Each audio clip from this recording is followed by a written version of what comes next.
పాటు వచ్చేసి మిగతా ఈ మల్లారెడ్డి విషయం కావచ్చు, పట్నం మహేందర్ రెడ్డి, వెంకట్రామరెడ్డి, ఏది రాజ్ పుష్ప వెంకట్రామరెడ్డి, పోచారం శ్రీనివాస్ రెడ్డి, ఓవైసీ బ్రదర్స్, చాలా political leaders, actor Muralimohan, KTR, Ponguleti Srinivas Reddy, ఇలా చెప్పుకుంటూ పోతూ ఉంటే కాంగ్రెస్ లో ఉన్నారు, బీఆర్ఎస్ లో ఉన్నారు, ఇతర రాజకీయ పార్టీలలో కూడా ఉన్నారు.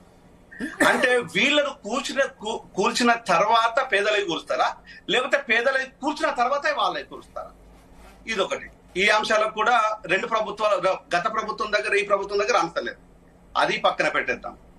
లేదు, ఇంకొక అంశం ఏంటంటే, మీ లెక్క ప్రకారం ఏంటంటే, కాంగ్రెస్ లో ఉన్న వాళ్ళంతా నీతిమంతులే, ఏ ఒక్కరు ఇంచు భూమి కూడా కబ్జా చేయలేదు, ఎక్కడ FTL లో కానీ బఫర్ జోన్ లో కానీ కట్టలేదు అనేది రేవంత్ రెడ్డి ఒక ప్రెస్ మీట్ పెట్టి చెప్తే ఉంటారు. రామ్మోహన్ రెడ్డి చెప్పింది ఏది ఇది చట్టం కాదు, న్యాయం అంతకంటే కాదు. హైడ్రాకి నేను చాలా సందర్భాలు చెప్పాను, హైడ్రాకి ఓన్లీ సీఎం రేవంత్ రెడ్డి మాత్రమే చైర్పర్సన్, ముఖ్యమంత్రి మాత్రమే దీని మీద అనౌన్స్ చేయాలి. మిగతా వాళ్ళు ఎవరు చెప్పినా కూడా అది ఉత్తమ మాటలేదు, ఊరికే మాటలు తప్పదని. దానికి ఎక్కడ ఎలాంటి శానిటీ లేదు, దానికి ఎలాంటి నిజం కూడా కాదు అది. ఇదొక అంశం. ఇది రేవంత్ రెడ్డి చెప్తాడా? మా కాంగ్రెస్ లో ఉన్న వాళ్ళంతా పుణ్యాత్ములే, మేము ఎక్కడ చెయ్యలేదు, మేము ధైర్యంగా ఉన్నాము, చలో ప్రజలు వచ్చి చూపించండి అంటే మాలాంటి వాళ్ళు వచ్చి ఎక్కడెక్కడ ఎవడెవడి బండారం ఏందో మేము పెట్టి బయటపడతాం. ఇది మాకన్నా చెప్పాలి. మేమంతా నీతి మంత్రులం. లేదు, మేము నీతి మంత్రులం కాదు అంటావా, ఆ నుంచి అన్నా కూల్చుకుంటారా? లేదు, మీరు నీతి మంత్రులే అని చెప్తుంటావా, కేటీఆర్ దన్నా కూల్చు, ఓవైసీది కూల్చు, మిగతా నాయకులది కూల్చు.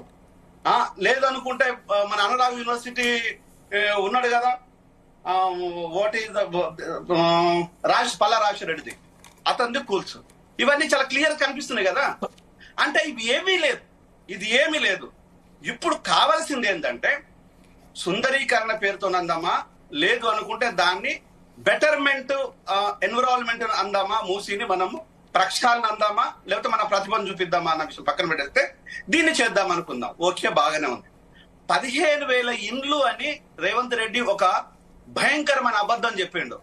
మూసీ పరివాహక ప్రాంతమును అక్కడ ఎక్కడి నుంచి, హిమాయత్ సాగర్ నుంచి నాగోల్ వరకు వస్తే 15,000 ఇండ్లే ఉంటాయా? 50,000కు పైచిలకు ఇండ్లు. మరి 15,000 ఇండ్లని నువ్వు ఎట్లా చెప్తున్నావు? నువ్వు లెక్క పెట్టావా కూర్చొని? నీ ఆఫీసర్ లెక్క పెట్టారా? ఆ లిస్ట్ ఏమన్నా వచ్చిందా? మాలాంటి వాళ్ళకి ఇచ్చామా? మీడియాకి రిలీజ్ చేసావా?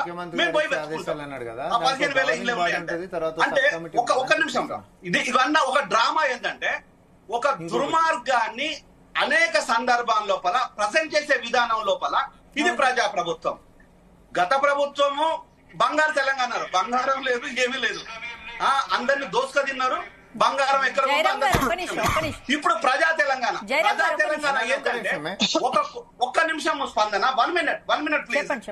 ప్రజా తెలంగాణ అంటే ఇప్పుడు ఏంటంటే ఒక కుటుంబం దోసుకునే దానికి బదులు 100 కుటుంబాలు కాంగ్రెస్ లీడర్లు దోసుకుంటున్నారు. ఇది ప్రజా తెలంగాణ. ప్రజా తెలంగాణలో ఒక కుటుంబం